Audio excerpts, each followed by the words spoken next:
Dans un précédent Dessous des cartes, je vous ai parlé de la Convention internationale pour la protection des espèces menacées, qu'elles soient animales ou végétales. Je vous ai parlé en détail de l'état de la situation des requins et des rhinocéros. Eh bien, aujourd'hui, je vais poursuivre mon inventaire en vous parlant en détail de la situation des baleines et de l'évolution des stocks de thon rouge en Méditerranée. Le thon rouge est la plus grosse des espèces de thon, 270 kg en moyenne. Et il en existe 3 espèces. Le thon rouge du Pacifique, le thon rouge du Sud, présent dans tous les océans de l'hémisphère sud, et le thon rouge de l'Atlantique. Aujourd'hui, nous allons nous intéresser au thon rouge de l'Atlantique Est et de la Méditerranée, car les stocks ont diminué de 61% entre 1997 et 2007. Alors pourquoi une telle diminution? Le premier facteur, c'est l'évolution des techniques de pêche. Pour comprendre, je vous propose de nous rapprocher de la Méditerranée. Le thon rouge de l'Atlantique Est et de la Méditerranée se reproduit en Méditerranée, plus précisément autour des Baléares, du détroit de Sicile et de Chypre. Il revient chaque année au mois de juin sur ces mêmes zones de reproduction, mais la femelle ne pond qu'une fois tous les 2 ou 3 ans. Or, c'est précisément en Méditerranée qu'a été introduite à partir des années 90 la pêche industrielle, dite pêche à la Seine, avec un grand filet coulissant qui encercle des bancs entiers de poissons. Les thons sont capturés vivants, puis tirés jusqu'à des fermes d'engraissement situées à proximité des côtes. Et en 2 décennies, la pêche au thon rouge en Méditerranée, qui était jusqu'alors une pêche traditionnelle, est devenue une industrie. Le nombre de captures est passé de 10 000 tonnes en 1978 à 25 000 tonnes en 2007. Deuxième facteur de raréfaction, la gestion des stocks. La Commission internationale pour la conservation des thonidés de l'Atlantique, l'ICCAT, selon l'acronyme anglais, c'est l'organisation régionale de pêche chargée de la régulation de la pêche au thon rouge de l'Atlantique Est et de la Méditerranée. Chaque année, elle fixe les droits de pêche pour ses 47 membres. Et parmi ces pays, on retrouve évidemment des pays riverains de la Méditerranée, comme la France et la Libye, des pays riverains de l'Atlantique, comme le Brésil et le Mexique, mais aussi des pays asiatiques comme la Chine et le Japon, qui viennent pêcher dans les eaux internationales de la Méditerranée. En 2013, le quota de pêche global pour la zone s'élève à 13 400 tonnes. Sauf que les captures réelles dépassent de loin les quotas autorisés, comme vous pouvez le voir sur ce graphique. De plus, le quota de l'ICCAT est supérieur aux recommandations de son propre comité scientifique. Voici maintenant les 18 pays qui ont réalisé, entre 2000 et 2009, le plus grand nombre de captures de thon rouge de l'Atlantique. À l'intérieur de ce groupe, certains pays pêchent plus que d'autres. La France, l'Espagne, l'Italie représentent à eux 3 la moitié des captures, et le Japon, qui figure en 4e place de ce classement, en représente près de 10%. Il faut dire que les Japonais affectionnent particulièrement le thon de l'Atlantique Est et de la Méditerranée, qui est un thon des mers froides, c'est-à-dire un thon gras. Sa chair rouge est utilisée pour la confection des sushis et des sashimi. Et cela nous amène à un 3e facteur de raréfaction, la demande.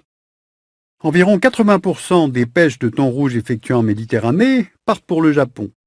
Les bateaux espagnols, français et italiens pêchent donc presque exclusivement pour exporter vers le Japon, où ce thon est particulièrement recherché et où son prix peut atteindre ou dépasser 100 € le kilo. Donc il y a cette demande japonaise, mais il y a aussi la mondialisation de certaines cuisines, qui ont fait que le sushi et le sashimi sont de plus en plus consommés dans le monde, par exemple au Brésil ou encore aux États-Unis. Ce sont donc ces divers facteurs qui ont conduit à la réduction du volume global de cette population de thon rouge. C'est pourquoi, en 2010, lors de la conférence des États parties de la CITES, son inscription à l'annexe 1 a été proposée, c'est-à-dire interdiction de sa commercialisation internationale. Or, une telle interdiction signifie pour les pêcheurs de thon rouge espagnols, français et italiens la fin de leur principal débouché, le marché japonais, et donc la fin de la pêche industrielle en Méditerranée. La proposition, comme on s'y attendait, a été rejetée. Le Japon s'y est opposé, invoquant le fait que les quotas de pêche du thon rouge doivent être fixés au sein des organismes régionaux de gestion de la pêche, car selon lui, ils défendent mieux les intérêts spécifiquement nationaux. Autrement dit, Tokyo refuse que la CITES nuise aux intérêts des professionnels japonais dans ce secteur hautement lucratif. Le refus du Japon a été suivi notamment par des pays méditerranéens comme la Turquie et la Libye, qui craignent qu'une telle résolution ne pénalise leurs pêcheurs, mais aussi des pays asiatiques comme l'Indonésie et la Corée, qui s'inquiètent d'une extension de cette interdiction à d'autres espèces de thon. Ou encore des pays africains comme le Sénégal, la Namibie, qui craignent l'arrivée de nouveaux thoniers dans leur zone de pêche, provoquant ainsi un épuisement de leur stock. Et puis d'autre part, il y a eu aussi un lobbying très important de la part du Japon pour faire évoluer les positions de chacun. Bref, la non-classification du thon rouge à l'annexe 1 est un échec pour la CITES, et la gestion du thon rouge de l'Atlantique Est et de la Méditerranée est donc restée du ressort de l'ICCAT. Maintenant, prenons le cas de la baleine. Elle a beaucoup été chassée jusqu'au XIXe et XXe siècle, la chair, les fanons, la graisse étant utilisés par l'homme, leur cuir pour fabriquer les ceintures, les intestins séchés pour fabriquer des cordages, et de ce fait, les effectifs mondiaux sont passés de 1 500 000 individus au XVIIIe siècle à 100 000 en 2003. Aujourd'hui, toutes les espèces de baleines sont menacées de disparition. Elles sont donc toutes inscrites à l'annexe 1 de la CITES, la plus alarmante, ce qui veut dire que le commerce international des baleines est strictement interdit. Mais alors la chasse est-elle pour autant interdite? Eh bien non, elle est régulée en fait par la Commission baleinière internationale. Cet organisme, qui existe depuis 1946, regroupe aujourd'hui 89 pays. C'est l'unique organisation internationale où est discutée et décidée la gestion des stocks de baleines. D'une part, la Commission tente d'instaurer des mesures qui protègent les baleines. Depuis 1986, il existe un moratoire. Aucun pays n'est autorisé à chasser les baleines à des fins commerciales afin de préserver cette espèce. Et puis, autre mesure, l'instauration des sanctuaires baleiniers, le sanctuaire de l'océan Indien, établi en 1979, le sanctuaire de l'océan Austral, établi en 1994, qui s'étend autour de l'Antarctique sur 50 millions de kilomètres carrés. Ce sont des aires marines spécifiques dans lesquelles les baleines sont protégées des activités humaines. Mais d'autre part, la Commission baleinière internationale autorise la chasse de subsistance uniquement pour les populations de pêcheurs au nord de l'Alaska, en Sibérie pour les Tchouktches et à Saint-Vincent et les Grenadines dans les Caraïbes. Cette autorisation ne permet pas de chasser la baleine à des fins commerciales. C'est bien d'ailleurs pour cette raison que fin 2012, le Danemark a perdu son droit de chasse pour les Inuits du Groenland. Toujours est-il que malgré ces clauses restrictives, la Norvège, l'Islande et le Japon continuent en fait à chasser la baleine. Alors pourquoi? La Norvège et l'Islande ont fait objection au moratoire de la CBI qu'elles estiment contraire à leur intérêt national. Elles fixent elles-mêmes leurs quotas. Les baleiniers norvégiens ont capturé 533 baleines de minke en 2011, les Islandais 60 baleines de minke et 148 rorquals communs en 2010, afin de vendre leur viande au Japon, où le prix au kilo peut atteindre 500 €.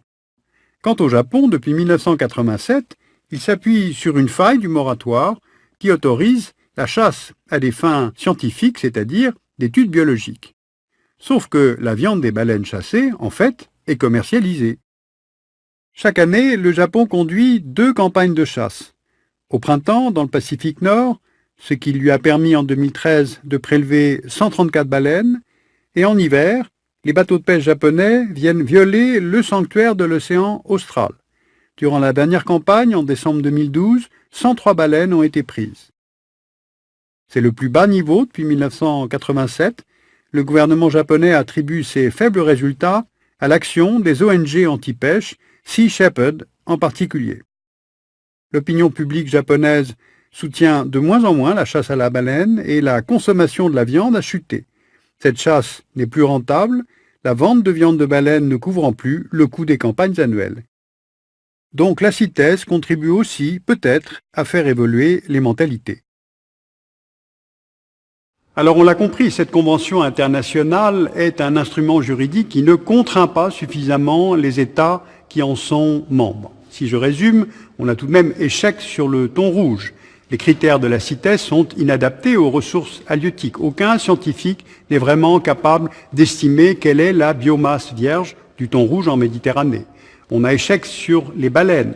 Le nombre de baleines tuées a certes diminué, mais les stocks ne réaugmentent pas. Donc les sanctuaires océaniques sont insuffisamment protégés. Et puis on a échec sur les éléphants. Il y avait 1 200 000 éléphants sur le continent africain en 1970. Il y en a 500 000 aujourd'hui. Rien qu'en 2012, près de 10 000 éléphants ont été abattus en Afrique, sans doute pour l'ivoire. Alors la prochaine convention plénière de la CITES se tiendra en 2016 en Afrique du Sud. On sait très bien, mais visiblement cet instrument juridique n'est pas assez opérationnel et surtout il est beaucoup trop lent.